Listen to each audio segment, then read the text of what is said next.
Martin qui est avec nous le mercredi après-midi, une fois tous les 15 jours pour évoquer cette thématique des matières premières. Bonjour Benjamin.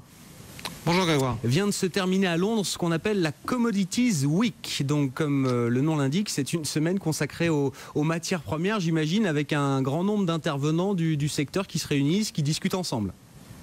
Oui, c'est un moyen de faire un point sur les tendances passées, sur les tendances qui peuvent se dégager dans les mois à venir, aussi bien au niveau de la commercialisation des produits sur les matières premières et de l'investissement dans les matières premières qu'au niveau fondamental, savoir qu'est-ce qui peut orienter le cours des matières premières, des principales matières premières dans les mois à venir.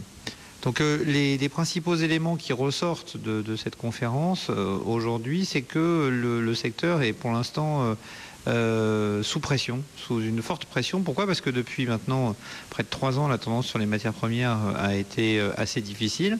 On avait connu une bonne reprise depuis le début de l'année et depuis maintenant le milieu de l'été, on a une correction sur un certain nombre de ces matières premières qui fait que la classe d'actifs est parfois un peu abandonnée et un peu critiquée par certains institutionnels.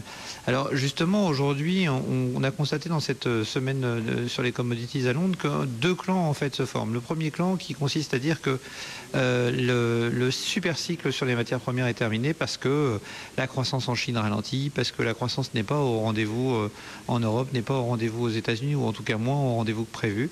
Et donc, qui disent que les matières premières ont finalement assez peu de potentiel pour les mois à venir. Et puis de l'autre côté, on a une classe d'optimistes qui disent mais les matières premières sont le sang de l'économie, on ne peut pas développer une économie sans matières premières, c'est la première chose. Et la deuxième chose, c'est que c'est à ce moment où les matières premières sont totalement vilipendées et abandonnées dans l'esprit des investisseurs qu'il faut s'y intéresser. Pourquoi ? Parce que c'est aussi le moment où les principaux groupes de matières premières sont obligés de faire des coupes budgétaires sur leurs recherches, sur leurs investissements, et on sait bien que quand on n'a pas d'investissement dans un secteur, ça crée les pénuries de demain, et qu'on aura donc sans doute dans les mois à venir peut-être des surprises à la hausse sur ces cours des matières premières. Et ça veut dire quoi ? C'est une surprise générale que vous attendez ? Enfin, est-ce que c'est un mouvement global, généralisé ? Parce que vous nous l'expliquez très bien régulièrement, hein, il y a différentes classes de matières premières, il y a l'énergie, il y a les métaux précieux, il y a les métaux industriels, il y a les softs, les matières premières agricoles et autres. Enfin, on attend un mouvement global de revalorisation, ou est-ce que ça va se faire de manière très sélective, là, Benjamin ? Je crois que dans un premier temps, justement, c'est l'une des principales conclusions de cette conférence, c'est que il va falloir dans un premier temps être beaucoup plus sélectif. En réalité, aujourd'hui, la situation économique, macroéconomique est telle qu'il est difficile de prévoir une envolée généralisée des cours des matières premières.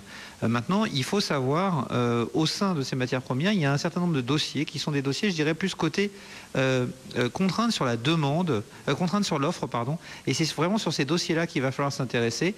On parle de dossiers comme le palladium, qu'on a déjà évoqué ensemble il y a quelques semaines. On parle également du nickel, qui sont des dossiers qui sont intéressants parce que, au-delà d'une demande qui reste soutenue, en particulier parce que malgré la difficulté de la croissance économique, on a des gisements de demande, typiquement dans le palladium, qui est un produit qui est très utilisé pour les pots catalytiques, avec les problématiques de pollution qu'on a notamment en Chine et au niveau mondial. On a une forte demande sur ce produit, et dans le même temps, on a une production qui est contrainte parce qu'on a 2 gros pays producteurs, l'Afrique du Sud, la Russie. En Russie, il y a un seul gros producteur, c'est Norilsk Nickel, et Norilsk Nickel aujourd'hui est en train d'essayer d'acheter du palladium à la Banque centrale russe parce qu'il dit on a cette année un déficit très important sur le marché du palladium à attendre. Il faut savoir qu'on a un marché qui fait 230 tonnes annuelles. On parle de 45 à 60 tonnes de déficit cette année, c'est-à-dire 25 à 30% du marché qui pourrait manquer. Donc on a le patron de Norilsk Nickel, 8e fortune russe, qui dit moi je suis prêt, si on m'autorise,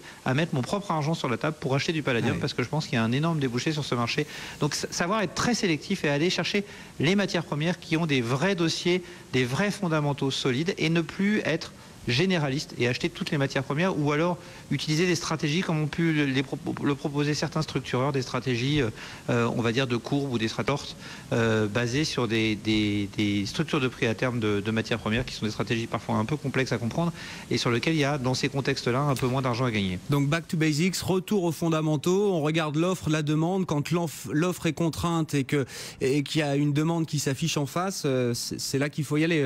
Enfin, c'est assez basique, mais c'est quand même important de le rappeler, Benjamin. C'est basique, mais vous savez, l'investissement est quelque chose de très simple. Warren Buffett dit toujours qu'il n'investit que dans des dossiers qu'il comprend. C'est un peu la même chose dans les matières premières. Il faut s'inscrire uniquement sur les produits dans lesquels vous croyez le plus. Typiquement, aujourd'hui, je parlais du palladium, c'est vrai aussi pour le nickel, ce sont des marchés qui ont été extrêmement attaqués du fait de la hausse du dollar ces dernières semaines. Et il y a aujourd'hui des beaux points d'entrée sur ces dossiers-là et peut-être potentiellement de la performance à faire. En tout cas, c'est ce qu'on croit chez Prime Finance. Merci beaucoup, Benjamin. Benjamin Louvet, expert en matières premières, associé gérant de Prime Finance, qui décrypte ces marchés de matières premières avec nous le mercredi après-midi, une fois tous les 15 jours. On va se reconnecter au marché, on entre dans la dernière heure de cotation en Europe.